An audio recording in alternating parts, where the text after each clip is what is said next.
여러분 안녕하십니까? 광주 MBC 뉴스데스크입니다. 영호남인들의 염원이었던 달빛 내륙철도 사업이 4차 국가철도망 구축 계획에 반영됐습니다. 지난 4월 경제성을 이유로 사업이 좌초될 위기를 맞았지만 지역민들과 정치권의 끊임없는 요구로 20년 만에 광주와 대구를 잇는 철도가 놓이게 됐습니다. 송정근 기자의 보도입니다. 지난 2006년 1차 국가철도망 계획 때부터 영호남인들의 수건 사업이었던 달빛 내륙철도. 이후 3차 계획까지 달빛 내륙철도는 번번이 고배를 마셨습니다. 문재인 대통령이 대선 공약으로 달빛 내륙철도 건설을 내세우면서 사업은 문제없이 진행될 것으로 예상됐습니다. 하지만 지난 4월 사업에 빨간불이 켜졌습니다. 경제성이 낮다는 이유로 최초 발표된 정부안에서 검토 사업으로 분류됐기 때문입니다. 좌초되는 듯했던 사업은 최근 기류가 변했습니다. 광주와 대구 정치권이 나서서 반영을 촉구했고 2038년 하계 아시안게임 광주대구 공동유치 선언까지 하면서 달빛 내륙철도의 당위성을 주장했습니다. 첫 번째로는 지역 갈등의 문제를 해소시킬 수 있고, 두 번째로는 국가 균형 발전 차원에서 광주와 대구 간의 광역 경제권을 형성할 수 있는 이런 노력의 결과 제4차 국가철도망 구축 계획에 달빛 내륙철도가 반영됐습니다. 지난 4월 추가 검토 사업으로 분류된 24건 가운데 이번에 추가 확정된 사업은 달빛 내륙철도가 유일했습니다. 달빛 내륙철도가 개통되면 지역 균형 발전과 동서화합에 보탬이 될 거라는 기대가 커지고 있습니다. 광주 송정에서 서대구까지 10개 지자체를 통과하는 약 200km의 고속철이 놓이면 인적 물적 교류가 활발해질 것으로 예상되고 있기 때문입니다. 오고 가는 걸음이 많아지면 길은 더욱 넓어집니다. 인적 물적 교류가 활발해지고 광역 남부 경제권을 형성해서 수도권의 블랙홀로부터 지역을 지켜내는 한편 4.5조 원의 예산이 투입되는 달빛 내륙철도. 광주시 등은 본 사업에 달빛 내륙철도가 포함된 만큼 남아있는 예비 타당성 조사 등을 잘 준비해 철도가 조기 착공할 수 있도록 노력한다는 방침입니다. MBC 뉴스 송정근입니다. 민간인을 포함해 만여 명이 희생된 여순 사건의 진상을 규명하기 위한 특별법안이 국회 본회의를 통과했습니다. 가족을 잃은 고통 속에 평생을 살아온 유족들은 70여 년의 한이 풀리게 됐다며 눈물을 감추지 못했습니다. 강서영 기자가 취재했습니다. 1948년 10월 19일 당시 여수에 주둔해 있던 14연대 병력이 제주 4.3 사건 진압 명령을 거부하면서 시작된 여순 사건. 이승만 정부는 반군 토벌이라는 명분을 내세워 부역자 색출 작업에 나섰고 이 과정에서 무려 1만여 명이 넘는 민간인이 무고하게 희생됐습니다. 하지만 사건의 진상을 밝히기 위해 발의된 특별법안은 정부 반대와 무관심 속에 16대와 18대, 19대와 20대 국회에서 번번이 폐기됐고 이번 21대 국회에 들어서야 여야 합의로 본회의의 문턱을 넘었습니다. 특별법에는 국무총리 소속의 위원회를 설치해 2년간 진상조사를 실시하는 내용이 담겨 있습니다. 또 희생자에게 의료와 생활금을 지원하고 위령시설과 사료관 등을 조성할 수 있는 규정도 포함됐습니다. 그동안 소외되고 고통받아온 여순 사건 희생자와 유족들에 대해서도 대한민국이 그 손을 잡아주게 되었습니다. 마음을 졸이며 본회의를 지켜보던 유족들은 73년 만에 한이 풀렸다며 눈물을 감추지 못했습니다. 제 아버지 얼굴도 모르고 지금까지 살아왔는데 너무나도 빨갱이다고 맨날 손가락질 받고 가족들이 다 희시하고 살았는데 73년 만에 아버지 한을 풀어주셔서 너무나 감사하고 저는 다만 초안에 포함됐던 재단 설립 지원과 배상과 보상 등의 문제는 진상조사 이후 다시 논의하기로 했습니다. 73년 만에 본회의의 문턱을 넘은 특별법은 국무회의를 거쳐 6개월 뒤 시행될 예정입니다. MBC 뉴스 강서영입니다. 여순 사건 특별법안은 발의와 폐기를 반복하는 20년의 오랜 기다림 끝에 국회 본회의를 통과했는데요. 정치권과 유족, 시민단체가 하나 돼 이뤄낸 위대한 성과입니다. 철저한 진상조사가 이루어질 수 있도록 다시 한번 지역사회의 관심이 필요합니다. 이어서 문영철 기자입니다. 여순 사건의 진상규명을 위한 특별법안은 16대 국회인 지난 2001년 처음으로 발의됐다 상임위원회 문턱조차 넘지 못하고 폐기됐습니다.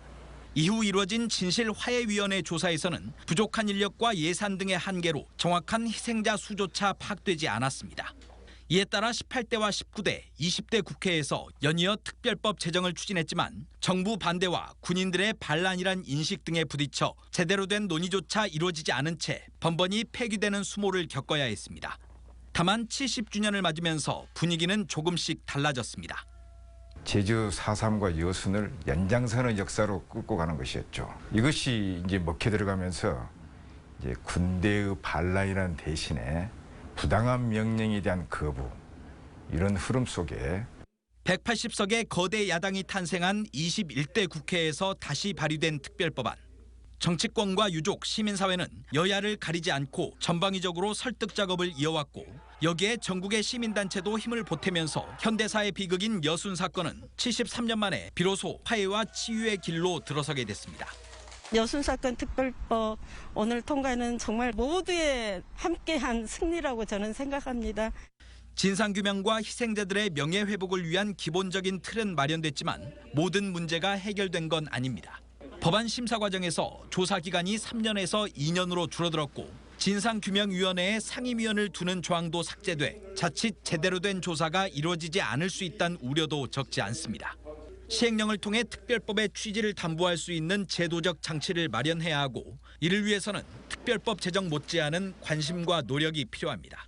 어떤 내용을 담을 것인지에 대한 협의가 좀 필요하고 또 이 협의가 나온 내용을 중앙부처에 요구해서 시행령을 제대로 만드는 것이 특별법 성패에 매우 중요한 문제라고 봅니다. 73년 만에 일궈낸 역사적 성과, 이를 어떻게 활용할지가 지역사회의 새로운 과제로 던져졌습니다. MBC 뉴스 문형철입니다. 이중섭부터 김환기, 오지호, 이응로까지 한국과 남도화단 거장들의 작품이 한자리에서 관람객들을 만나고 있습니다. 고 이건희 삼성 회장이 기증한 작품들인데 한국 근현대사 미술의 정수를 느낄 수 있는 전시회가 광주 시립미술관에서 열리고 있습니다. 보도에 한신구 기자입니다. 화구를 살 돈조차 없는 궁핍한 생활 속에 화가 이중섭이 가족을 그리며 담뱃값 은박지에 아로새겨간 은지화. 전통 소재를 단순화해 반추상 기법으로 표현해낸 김환기의 작품. 그리고 5.18 민주화운동 당시 한거하는 민중의 모습에 영감을 받았다는 이응로의 인간군상까지. 한국 근현대 미술사의 굵직한 족적을 남긴 대표 작가들의 작품 30점이 일반에 공개됐습니다. 대가들 작품을 보니까 더 훨씬 감동적이고 마음이 와닿고 예술이라는 게 이런 거구나 하는 것을 깊이 좀 깨달게 됐어요. 지난 4월 고 이건희 삼성 회장이 광주 시립미술관에 기증한 작품들인데 관람객들은 평소 접하기 힘들었던 거장들의 작품을 하나하나 카메라에 담으며 눈을 떼지 못합니다. 자신이 좋아하던 작가의 화풍을 한자리에서 들여다보는 좋은 기회이기도 합니다. 다른 색감과 다른 기법의 항아리 그림을 봐서 되게 새로웠던 것 같아요. 이번 전시에서는 특히 오지호, 임직순 등 남도 화단을 대표하는 작가들의 작품과 함께 시립미술관이 소장하고 있는 청경자, 김기창 작가들의 작품 세계도 곁들여 감상할 수 있습니다. 구상에서 추상으로 이렇게 변화되어가는 과정을 또 보면서 한국 미술에 어떤 영향을 미쳤는지. 기부 배경과 진정성에 대한 논란과 평가와는 별개로 한국과 남도 화단의 진수를 맛볼 수 있는 이번 전시는 8월 15일까지 광주 시립미술관에서 만나볼 수 있습니다. MBC 뉴스 한신구입니다. 민주당의 대선 예비 경선이 사실상 시작되면서 후보들이 앞다퉈 호남행을 예약했습니다. 이낙연 전 대표는 내일 광주를 찾아 시민단체 관계자들을 만나기로 했고 최문순 경기지사도 모레 광주에서 기자간담회를 열 예정입니다. 또 이재명 경기지사는 오는 금요일 전남도청에서 정책협약을 맺은 뒤 전남의 청년들을 만날 예정이고 단일화를 결정한 정세균 전 총리와 이광재 의원도 이번 주 호남 방문을 검토하고 있습니다.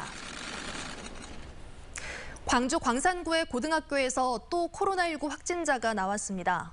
광주시에 따르면 광산구의 한 고등학교 1학년 학생이 증상이 있어 진단검사한 결과 코로나19 양성으로 판정됐습니다.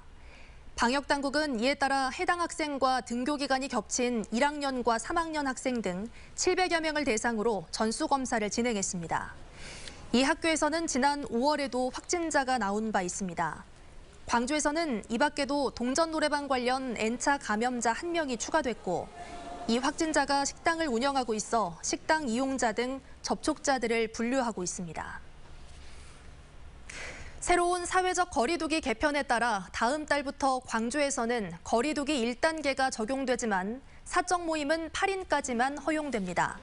광주시는 새로운 거리두기 1단계에서는 사적 모임의 인원 제한이 없지만 2주간의 이행 기간에는 사적 모임을 8인까지만 허용하기로 했고 다만 백신을 2차까지 접종한 뒤 2주가 지난 경우에는 인원 제한에서 제외하기로 했습니다.